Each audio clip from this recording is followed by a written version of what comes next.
Hello friends, তো আজকে আমরা যাচ্ছিলাম কলকাতা হাইকোর্টে কোর্ট ভিজিটের জন্য। এই যে আমাদের মহারানী আগে কোনোদিন হাইকোর্টে যায়নি, তো ওকে নিয়েই আমি যাচ্ছিলাম। তারপরে আমরা মেট্রো স্টেশন থেকে টিকিট কেটে চলে গেলাম মেট্রো স্টেশনে। তারপরে দেখো আমরা কিছু ফটো তুলছিলাম, পোস্ট মারছিলাম, আর এটা মেট্রোর মধ্যে। তারপরে আমরা চলে আসলাম আমাদের ব্যস্ত শহর কলকাতা। তারপরে আমরা এত ভিড়ের মধ্যে মেট্রো স্টেশন থেকে বেরিয়ে হাঁটতে হাঁটতে চলে গেলাম হাইকোর্টের দিকে। তো দেখো আমরা কিন্তু চলেই এসেছি অনেকটা হাইকোর্টের কাছে, আর এই যে চলে এসেছি দেখো, এটা হাইকোর্টের একটা সাইট। তো এখানে আমি পিসির জন্য ওয়েট করছিলাম, কারণ ওরাই ভেতরে যেতে পারবে, আমি যেতে পারিনি।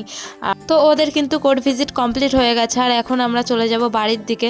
তার আগে আমরা এসেছিলাম দাদা বৌদিতে ব্যারাকপুরে, কিন্তু পুরনো দাদা বৌদিতে এত লম্বা ভিড় দেখে আমরা চলে আসলাম নতুন দাদা বৌদিতে। কিন্তু এখানে এসে দেখি ভালোই একটা লাইন পড়েছে লম্বা।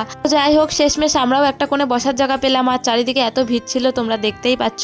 আর এখন আমরা বিরিয়ানি খাওয়া দাওয়া করে চলে যাব বাড়ির দিকে। তোমাদের যদি আমার এরকম ভিডিও ভালো লাগে, চ্যানেলটা সাবস্ক্রাইব করে দিও। টাটা।